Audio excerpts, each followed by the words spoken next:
เป็นลูกเลยพี่น้องเลยเป็นลูกเป็นร่างทุเรียนเลยเด้อนี่มีแต่ลูกงามๆมานี่สิแต่งอย่างใดสิสอยอย่างใดล่ะพี่น้องมึงนี่มีแต่ลูกงามๆเลยนี่มึงโอ้โอ้ฮะโอ้เออพูดอ่ะลูกมีแต่ลูกงามๆ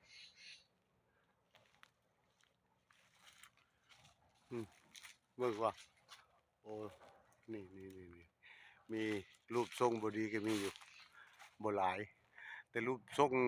งามๆนี่มันหลายพี่น้องเอ้ยโอ้ยต้นนี้ก็บานสะพรึ่งเราเป็นหางแย่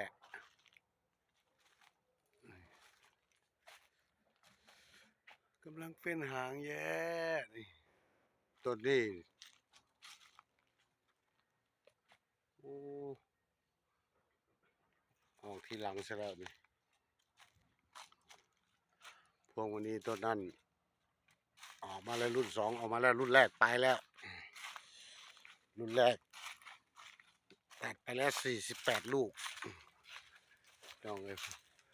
รุ่นสองตามมาแล้วอันนี้พวงวันนี้โอ้นี่คือพวงมณี